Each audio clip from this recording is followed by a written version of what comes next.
This program is presented by University of California Television. Like what you learn? Visit our website or follow us on Facebook and Twitter to keep up with the latest UCTV programs. Also, make sure to check out and subscribe to our YouTube original channel, UCTV Prime, available only on YouTube.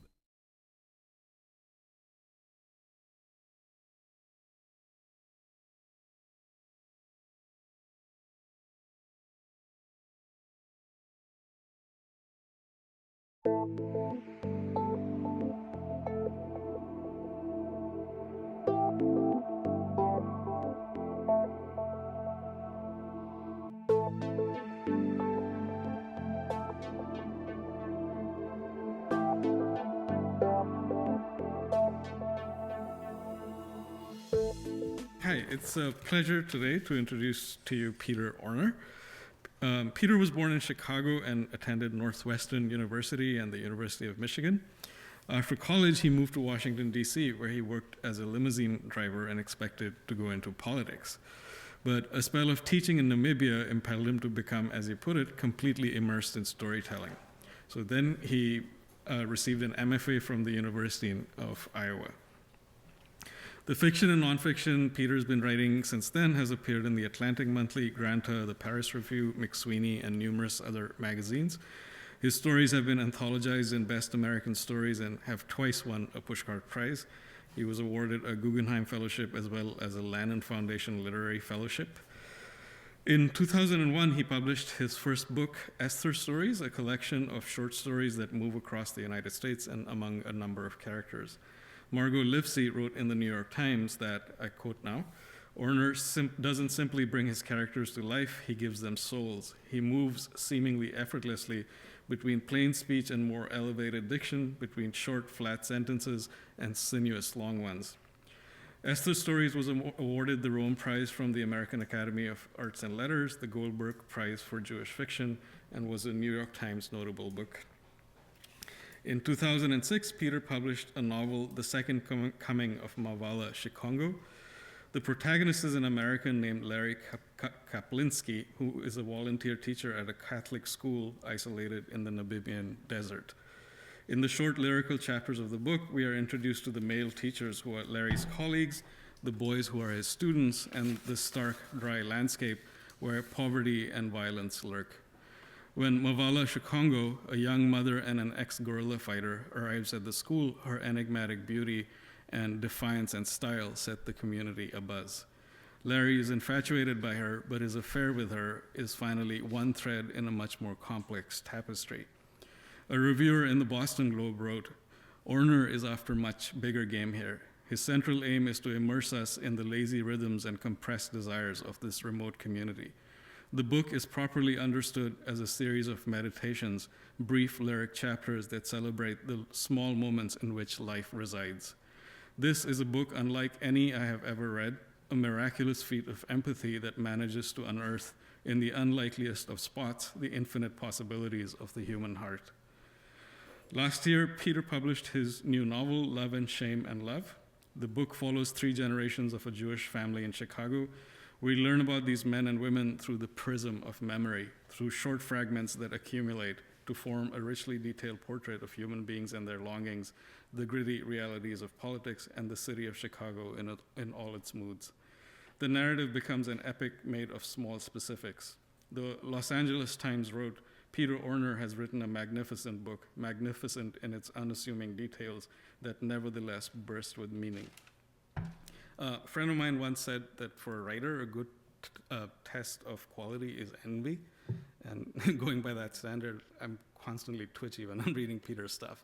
So please join me in welcoming Peter Orner.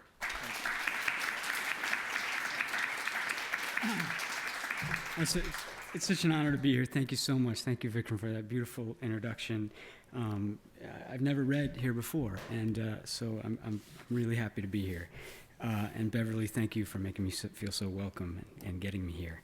I'm going to read a few sections of this new novel, and I guess what I was trying to do, and who knows if you never know if you actually accomplish something that you sort of and usually in my case, it's after the fact. I've done something, and then I try and figure out what it was that I had been trying to do.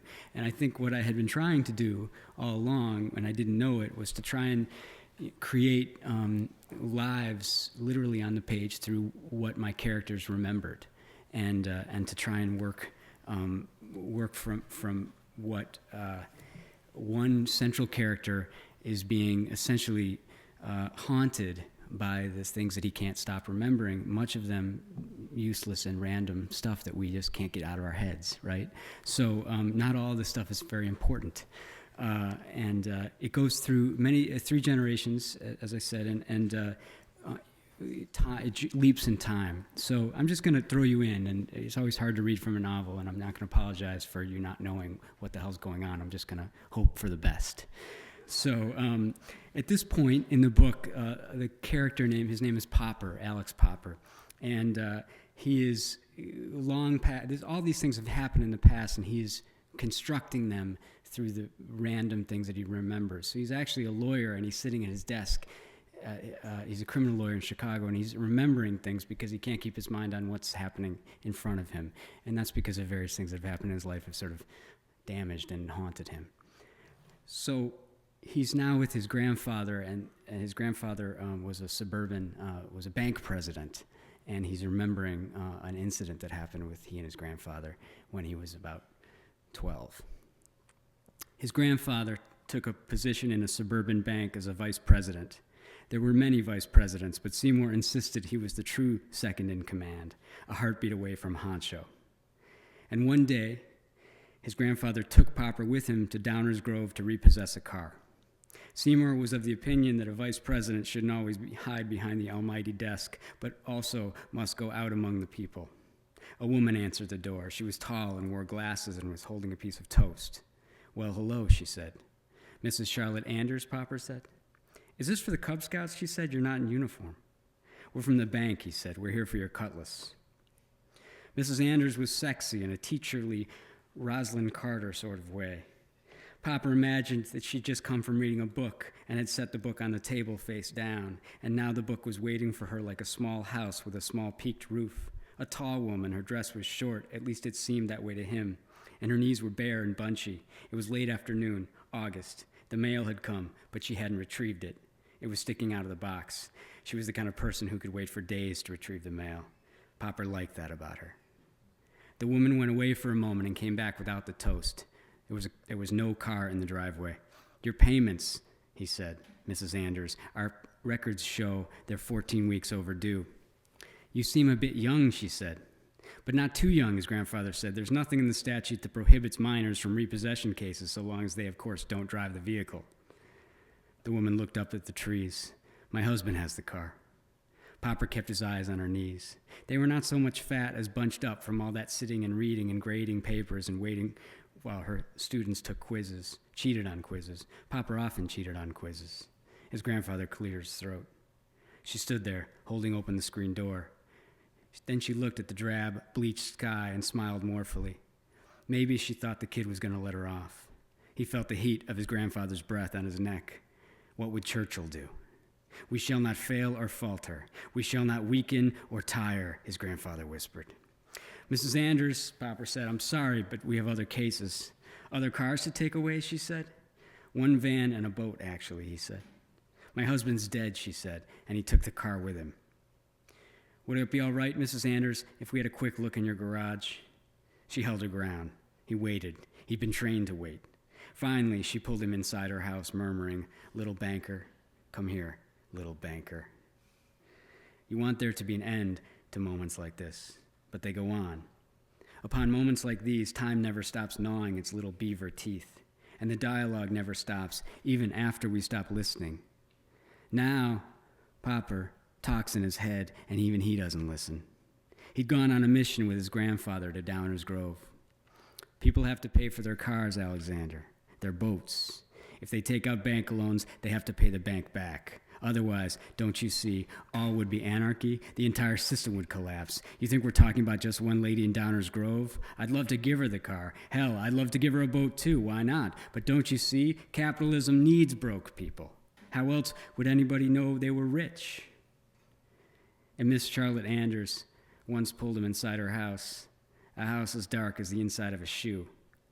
Or maybe it's only that she pulled him closer, closer, and smothered his head. People's troubles, death, eternal sadness, even love.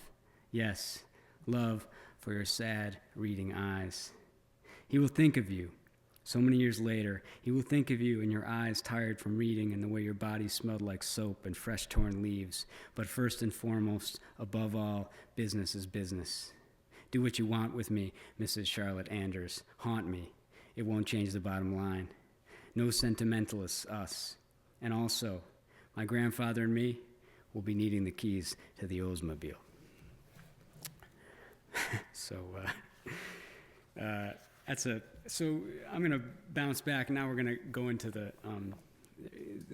book has 3 generations of people who screw up love. That's kind of what the book hinges on most. And so I'm going to talk about Popper, the youngest generation. And this is the beginning of something. This is a first date in a Chinese restaurant in Ann Arbor, Michigan, circa roughly 1988. If you remember, there was a presidential election that year, too. It's called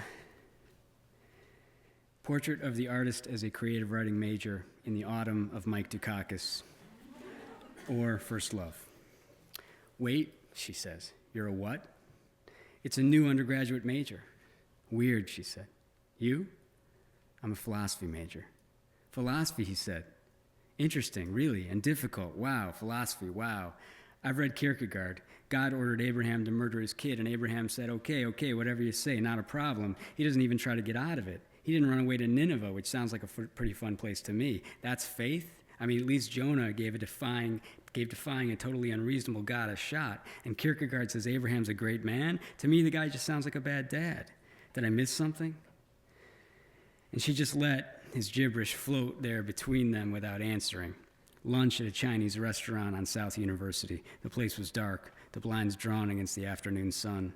Above each table, a small round bulb, and Popper thought, each table its own sad moon. This isn't going very well. She's from Wisconsin. Her name is Catherine, but her father has called her Cat since she was 6 minutes old. Cat Rubin. I'll never see her again. Who do you read then? She asked. Oh, he said, lately a lot of Ray Carver. Who? Well, people call him a minimalist, but that's really a misnomer. Carver just doesn't use a barrel of words to say something he could say in half a phrase. He's the poet of modern despair. Drunken, laconic husbands, lonely, cheating wives, the gritty truths. He captures them all. Fuck that, she said. Are you related to Karl Popper? I've never heard of him. How many Poppers could there be, she said. I'm not sure there needs to be any more, he said. Well, he's a supposedly important philosopher, and she waved a tuffle of rice squeezed between 2 chopsticks before his eyes. It was Karl Popper who brought scientific rigor to the so-called soft sciences. You have something on your chin, some sauce. Karl Popper said, for example, that astrology was bunk and sociology was even bunkier. Kat licked her finger and reached across the table to his chin. She touched his chin with her licked finger. She touched his chin with her. Not that I've ever read Karl Popper. Nobody reads him anymore. I guess he served his purpose, to bring scientific rigor to whatever. Seems kind of obvious to me. Systems need proof. Okay, next. And Kat pressed her chopsticks to her lower lip and watched him watch her. Popper took in this about his distant relation, a kinsman rendered irrelevant, these days unknown even to his own family. And Kierkegaard, he asked? Oh, she said, Kierkegaard's just romantic. That's a different deal altogether. Abraham was prepared to kill Isaac because he loved him and he loved God. And God didn't make him do the deed because he loved Abraham. In Kierkegaard, everybody loves everybody. I'll take Kant. If we're estranged from ourselves, how can we not be estranged from other people, much less love them? Kant says what we don't know, or wait, maybe that's the existentialist. Popper gripped the side of the table. The entire lunch, he hadn't once used his chopsticks. Sitting there half listening, watching her fingers brilliantly, acrobatically tonguing those thin little wooden sticks while he shoveled food into his mouth with a common fork like a hayseed. Was it possible to switch to chopsticks now, this late in the game? He opted to stop eating altogether. Is something wrong, she said. No, he shouted. She stood up and stretched, fluttering her arms toward the ceiling. "You're done? I think I'm done." He watched her go up to the front and pay the bill for both of them. And on the sidewalk outside, the sun white and bulbous, she said, "Did you notice nobody working there was Chinese? A Chinese restaurant should have at least one Chinese person." "What are you up to now?" What am I up to now? It was the autumn of Mike Dukakis. What could possibly go right? In a month, Popper would cast his first vote in a presidential election, and on the other side of campus, the bells in the tall clock tower ring. The bells ring. So that's their first date, and I'm going to read a small, brief section that kind of gets into their relationship, and then I'm going to zoom ahead a few hundred pages. But because the book messes with time, doesn't necessarily ruin things. An age-old problem. If she chose him, there has to be something wrong with her. So he followed her every Tuesday afternoon for a month, and he'd wait for her after class in Angel Hall and trail behind as she wandered around campus. It made sense at the time. Think about the way people walk when they're with someone and how it cannot be more different than the way we walk alone. Alone, Kat was more timid than he'd expected, less charging around. With him, she walked fast, sometimes stomped, laughed often, commented on everything and everybody. Now those red boots I'm liking. And yet alone, she seemed to blend in on the sidewalk. Suddenly shy, she looked at her feet when she walked. To Popper, these revelations were thrilling. I'm dead. It's like I'm watching my own non-existence. With me, Kat, strong, vivacious, brave. Without me, timorous. And Popper would duck behind bushes and construction equipment and watch her sit against the same tree in the diag, a tree he had no idea she had any relationship with, a tree they'd walked by dozens of times together and she'd never said, "Here, this tree means something to me, let's sit here." And after a while, leaning against the tree, she'd begin picking out a single person to follow with her eyes, a girl on crutches, a white-haired woman with clunky shoes, an angry tomato-faced professor, a fraternity pledge in a coat and tie, carrying an old tire slung over his shoulder, and she'd follow each of them out of her line of sight as if they were heading out to sea, never to be heard of again. Her eyes pinched into a sort of sorrow he'd never seen on her face before. She even mourned the dork with the car tire.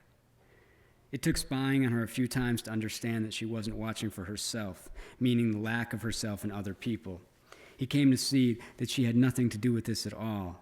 It was only about the people she watched until they were gone, how they could just disappear like that. Because people just vanish, around a corner, into a crowd, down the street, across town. Isn't this a kind of death, to watch someone out of sight? And so I'm going to skip way ahead. They're going to graduate. And it's a brief section, then I'll close out with another brief section that takes place in a motel. They were awarded Bachelor of Arts degrees of dubious worth in a packed basketball stadium with 1,200 others. Stand-up graduates, sit-down graduates, congratulations. And they moved to their own place in Chicago, to an apartment in Wicker Park, just about the time it was beginning to be ruined by people like them. God, did they hate themselves. There goes the neighborhood. And Kat would put on Curtis Mayfield and waggle around the apartment singing, "Educated fools from uneducated schools." And she'd say, if people only listened to Curtis Mayfield, if Curtis Mayfield was president or king or secretary general of the UN, then even yuppie wannabe scum like us could be forgiven for triggering higher rents. All their kitchen chairs were unmated. They were proud of this. This is the kind of people we are. One chair Popper found in the Jewel parking lot, the red one with the shimmied seat. Another, an old iron patio love seat, he found in another corner. She also liked to collect shadeless lamps. They crowded the apartment like the skeletons of thin dead men, their little bulb heads. She called them her free Giacomettis. Thanksgiving of that year, Popper went down the street to the park and played football with some neighborhood kids. It was tackle, and those local boys merrily whomped his ass. The ground was hard as a parking lot. He came home wearing crumbly November dirt, his face bleeding. Kat had bought an enormous turkey at the Jewel, and it was lying uncooked on the table. She was lying on the floor beside the table, staring at the ceiling. "What is basting anyway?" she said. "My head's bleeding," he said. "Something tells me you have to cook it first," she said. "Baste it second, but I really have no idea. It could just as well be the other way around." Kat reached and opened the cabinet door beneath the sink. She pulled out a can of Ajax and held it to the ceiling like an offering. Who the hell was Ajax anyway? "A warrior god," he said. "And now he's a scouring powder," she said. "Is that success?" "Why don't you call your mother and ask her how to make the turkey," he said. Kat talked to the can of Ajax. "You call your mother." "My mother's in Tibet or somewhere. I think she and Ralph went to Tibet. Don't you care about what happened to my head? They really whoop it up, those two, don't they? After my dad, wouldn't you?" "What was so bad about him?" she said. "Nothing so bad, really," he said, "but it was like he never saw us. Or he saw us too much. No, we never saw him, but that's because he made himself so hard to see, so we looked right through him. Does this make any sense at all?" "No, not at all." He hit my mother once," he said, "or tried to. I can't even remember anymore. There should be more than one word for remember." "He hit your mom?" she said. "We're quiet people, middle-class people. My father ran for office. He's a well-regarded attorney. My mother, for years, was the most popular substitute teacher on the North Shore. So he hit her," Kat said. "I won't be taking further questions from the press at this time," Popper said. "Well, your dad's alone now," Kat said. "Mostly," he said. And the turkey reposed on the kitchen table, pink and dead and huge, and Popper silent, his face bleeding. He looked out the window at the leafless trees, stark and empty. November, always his favorite month, an orphan sort of month, cold, snowless. "Whoop," Popper said. "Whoop," Kat said. "Our supper is very plain, but we are very wonderful," he said. "Who said that?" "A forgotten poet." And Kat, in shorts in November, lying on her back, her strong, freckle-pale legs. "Kat, do you remember how that fat thing sat on the kitchen table through the night, through the weekend, into Monday, before it turned green?" And I'm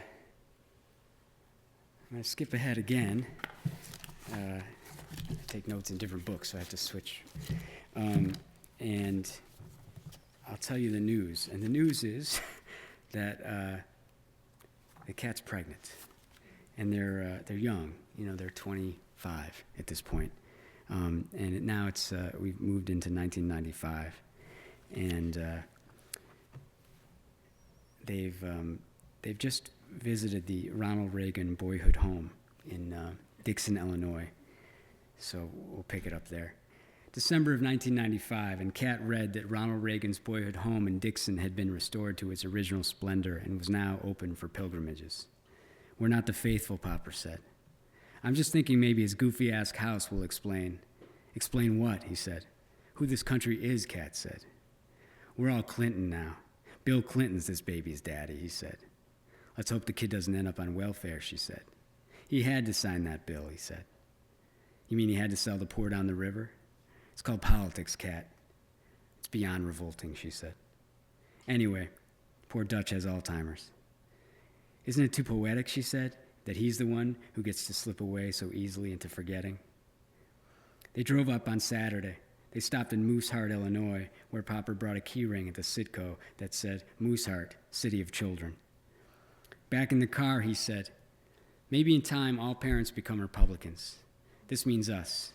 You know, my father, the great Democrat, voted for Reagan the second time around, but part of that was because your mom slept with Walter Mondale," Kat said. "I told you that? That's a closely held and sacred family secret," he said. "Popper, you tell me everything." At the boyhood home, a blue-haired tour guide, doubling as the gift shop lady, cried in a piercing voice, "Welcome, welcome, and when does your little precious arrive?" And she showed them sacred artifacts in glass cases, a varsity football helmet, a replica of the hutch where Ronnie raised his rabbits, photographs of his childhood dogs, a story. Once, Ronnie was fined $14.50 for lighting off fireworks, and he thought he could get it off easy because his dad played pinochle with the chief of police. Fat chance of that. Took Ronnie half a summer to pay that off. Now this is the president's room. He shared it with his beloved brother Neil, also called Moons. "Is this where he started to first hear commies under the bed?" Kat asked. Listen, Missy, the woman growled at a much lower register. You don't have to be grateful to him, but you don't have to be an ignoramus either. Her hair wasn't blue. Where did Papa get the idea that it was blue? And hardly pausing for breath, the woman went back up to her gift shop voice. And this watch here is not a replica. This is Ronnie's first Timex. He remained loyal to the brand throughout his entire life. He bought it with his own money in 1929, which, as you know, was an inauspicious year to be buying anything. Yet, Ronnie was ever the optimist. Never once did he believe that tomorrow wouldn't bring more blessings than. And so they bought a coffee cup, two T-shirts, 8 postcards, a Reagan bobblehead, and promised to return with the baby. And that night, they ate roast beef sandwiches at Arby's and got a room at the Comfort Inn. The gray stucco walls were covered with glazed pebbles. The TV remote control was screwed into the night table. And in the dark, they held each other. It's 5 degrees outside, Illinois winter. In the room, they couldn't turn down the heat. I feel like a wildebeest, Kat said. You're fine, Popper said. A half hour later, she reached and turned the light on. And then she got up and sat on the other bed and held her stomach in her hands. Popper squinted, blue spots in his eyes. The kid's keeping me up again, she said. What do you think of the name Atla? Popper said. She was Kafka's favorite sister. It's like the kid doesn't want me to sleep, Kat said. Ever. She died in Auschwitz, Popper said. Who? Atla Kafka. You want to get high? You want her to have 6 toes, Kat said. How about if I read, he said. I think she likes Chekhov. All right, Kat said. And he got the book out of his bag and started the next story. It was about a famous professor who, needing to escape the treachery and rigor of St. Petersburg, goes to the country estate of an old friend. The country estate of an old friend whose wife he happens to be speechlessly in love with. As Popper finished the first paragraph, he looked up. Kat was lying on her back, her bare feet sticking out across the abyss between the 2 beds. He stretched his own bare feet to meet hers, but she recoiled. The water stain looks like Idaho, she said. See the panhandle? Where? He said. In the corner. Aren't you going to go on? And so the old friend drags the professor around the estate to show him the new greenhouses. The professor fidgets. He can hardly take it anymore. All he wants is a minute alone with Mayra. The problem is that every time he's able to sneak a private word, Mayra wonders out loud, don't you find me so terribly dull? I have no interests at all. Now, Miss Mayra, there's something I absolutely must. Hey, Popper, Kat said. Yeah, he said. Your feet. I'm asphyxiating. Wash them, will you? Now? After, she said. And so the drama continued to not unfold. And the professor listens to his old friend describe the new species he's collected. The old friend has long clung to the belief that the professor is the single person in the whole of Russia who can appreciate his passion for rare flora and fauna. Sudden good fortune. The old friend is called away to the village. An incident, a drunken peasant wreaking havoc with someone else's mule. Oh, my dear professor, Dmitri said, I am so sorry. This will only take a bit. And these agitators want land reform. Ha! The door closes. The professor and Mayra alone at last. Again she protests. Don't you find me so terribly boring? Professor lays his cards on the table. And Mayra swoons and nearly faints in the arms of the dazed professor, for whom the feel of her flesh, of her pink and naked arms, is enough to... All right, wash, Kat said. What about the consummation, he said. There's not going to be any, she said. You've been reading ahead? No. I just know Mayra's going to be loyal to her husband, even though he's adult, and the professor's going to be loyal to his old friend, even though he wants to murder him. Can't you see where this is going? They're all weak. Every character in the story is weak-willed, except for maybe the housemaid and the gardener. Maids and gardeners are always strong in Russian literature. Maybe you got a fungus, she said. My father used to have that. He kept some kind of powder in his shoe. Popper went to the bathroom and closed the door. He examined his face in the mirror in the murk yellow light. He unwrapped a little white bar of soap and stuck his foot in the sink and scrubbed. He took it out, dried it, stuck the other foot in the sink. when a couple next door began going at it in the shower. Everything shook. They were like a ramming snowplow. The woman began roaring, full-mouth roars with an erotic gurgle in her mouth. Yes, my God, yes, Jesus Christ, yes, Mary, Mother of God, yes, yes. Popper considered quickly jerking off, then, deciding this was in extremely bad taste, he finished his other foot. And he noticed that the two water glasses wore little white hats with perforated edges. A nice touch, he thought. And he filled one up with water and put the hat back on and brought the glass out to Kat. Water, he said. Thanks. You like the little hat? I do, actually, she said. How's it going? She forgot Joseph, Kat said. You know, my stepdad Ralph says the only problem with atheism is that you have no one to yell to when you're in the throes. You want me to go on with the story? All right, she said. And so the professor and Mayra's lips are about to meet. And the front door flings open. Dmitri, old friend, the professor says, you're back so soon from the village. And Popper stood on the bed and read the last couple of pages, out-shouting the couple next door. And Kat squeezed a pillow over her ears and laughed. She laughed. The professor departs in a noisy horse and buggy flourish, Dmitri and Mayra shouting, don't forget your country friends, don't forget your country friends. And when it was over, the professor, safely on the road back to St. Petersburg, their neighbors, as if on cue, moved out of the shower to the bed for a more traditional wall-slapping motel romp. But this time, the woman's shouting had died down and been replaced by a keening that was so joyful her noises became agony. Before she was faking, Kat said. Yeah, Popper said. Not anymore. No. And Kat stood up and went to the window and looked out through the parking lot through the veins of ice. She put her hand flat against the glass. What are you thinking? Popper said. Why do you ask me that? She said. Because I want to know. You never want to know. Tell me, he said. She kept her hand against the glass but turned to face him. And he still wishes he could describe her face all these years later. How her eyes always seemed slightly hidden until she laughed. This place, she said. What? I was thinking about this place. The Comfort Inn? Yes. I'm thinking about how I might drive by this place someday and point to it and tell somebody, nobody in particular. Before I knew you, I stayed there once. You see it? That place that looks like it was built in 13 seconds? It's a part of my life. And that person will nod but not really be interested, but say, really? You stayed there, huh? And then that person will ask me if I'm hungry, because at that point that person will be hungry and not in the mood for any stories.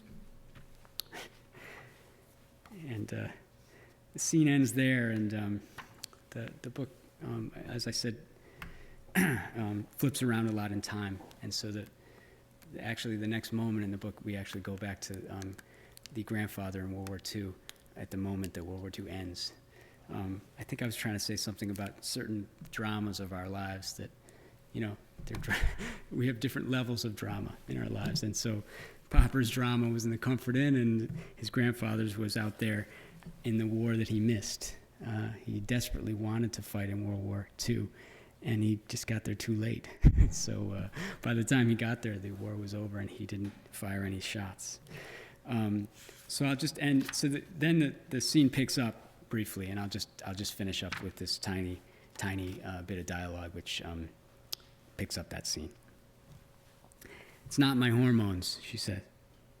What are you saying then? That motel room, the wet heat, Kat's hand melting the window. Don't ask me what I'm thinking if you don't want to know. I don't get it, he said. This isn't anything new, she said. It's that Hansel in your program, he said. Hans. It's not Hansel. I said it's nobody in particular. I wasn't sure, Popper. From before the baby. From before any idea of the baby, and you know it. Don't pretend this is out of nowhere with your selective memory. You weren't sure? He looked at the terrible, perfect, unstained carpet, and Popper had the feeling, not for the first time, that his life was largely made up of overheard dialogue from the other side of someone else's wall, And it made him think of listening to his parents in the kitchen, and it wasn't what they said to each other. It was never what they said, but the indifference which they said it, and the indifference of the kitchen. All right, he said, I slept with Lindy Schwartz. What? I said I slept with Lindy Schwartz. You did? When? Senior year, when you were in Cincinnati for your aunt's funeral. And your friend in your program, the one from Paraguay with the little glasses, every time I see her, I want to climb across the table. Sofia Galano? That's right. And also, Popper, stop confessing. Huey said. I'm trying to be kind, she said.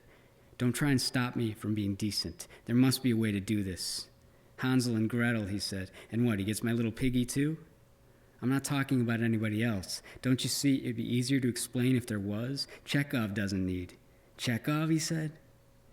She took her hand off the glass and looked at her palm, then pressed it into her stomach.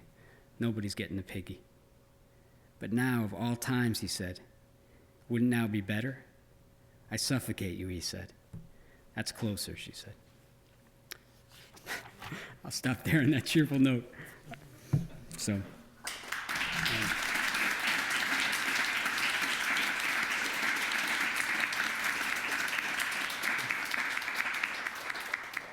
The book goes on. It survives their breakup. But I'm more than happy to talk and answer any questions or anything you might want to talk about. I'm more than happy to, if anything. I see notebooks. You must have questions. Do you think it's important to have sexual scenes be your non-characters and be happening with these other characters in terms of keeping your characters more accessible? I suppose in this case, I have nothing against my characters having sex too, but but generally that's not as much fun as having them agonize over other people having sex, And so I think that was sort of these guys are breaking up, and so I thought, what better way to torture them than to do that? And I find that I find that if we do put our characters in these kind of rough situations, that something will emerge that's different, and so. I think I'm always trying to do that, and so it wasn't just the sex itself; it just is that it's so awkward and awful. But I'm sure we've all been there in this kind of situation. These motel rooms, they need to have thicker walls. So, anyway, yeah, okay. You told me you were working Yeah. on a new book. Mm-hmm. Is it the same? What kind of form is it? Short story? No, it's a collection of stories that take place all over the place, all over the world in some ways. Stories from Africa and Eastern Europe, where I've spent a lot of time. So yeah, they're different. I personally like stories. I think there's a kind of a lot of pressure these days. If if you're going to write a story collection, let's try and kind of pretend it's like a novel as much as possible. And I really love. The old school story collections where you turn the page and you can't necessarily figure out who wrote the next story. I love that. I think there's a great homogeny that I think we sometimes run into when there's so I hope I'm trying to write a story collection where things are all different. That's sort of the main thing. I tend to I think it's partly because I write by hand, and so my hand gets tired, so I don't write that long. When this book came in the mail, it looked awfully thick to me. I was horrified. I couldn't believe, but because I like things intense and short, and I love Emily Dickinson. What she can do in 4 lines can take your head off. So, although my favorite books tend to be also extremely long books as well. So I don't know what that tells me, except that my hand sort of tells me when a scene's done, and then I like to run away. But I'm going to write a new book where I'm going to stick around a lot. So, yes. It was mentioned that you went to the University of Michigan. I was wondering about the scene. I think it's the first thing you read about. Sure. The Chinese restaurant Uh-huh. and the date and South State and all that. Right. If some of that is from your personal experience or how that. Sure. Yeah. I often think like I mean, I'm not really capable of telling the truth if I wanted to. So I was sort of testing myself in this book to like go back to real memories and then see if I could track them and make them real. And then what ended up happening was I started to make stuff up even more. The more I tried to make it true, the less true it became.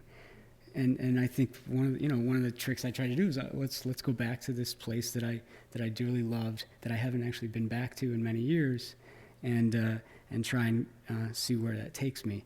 And so a lot of those places on South University and other places in Ann Arbor I dearly loved, so I just put my characters there and watched them, and then they'd start doing all kinds of stuff. Yeah. Yes.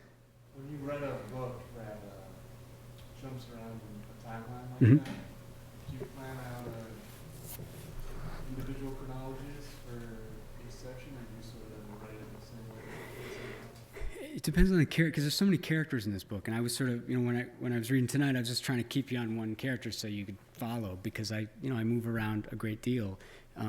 So the way I organized this book was that I kept thinking, well, who's gonna remember stuff today? And then I'd have on my garage in San Francisco, I'd put up my handwritten pieces, and then I would sort of figure out sort of how the book was sort of emerging as the pieces grew. And so it's sort of random in a way, because I guess my whole feeling is that I'll walk out of this room and I'll remember, I've been in here before, years ago, and I'm starting to remember, what was I doing in here before? I'm always, and I know that you guys are like this too, we're all like this. Our brains are so fascinating to me that we can live in the present moment and yet have so much intensity of our lives be in the past. And I was desperately trying to to get that on the paper.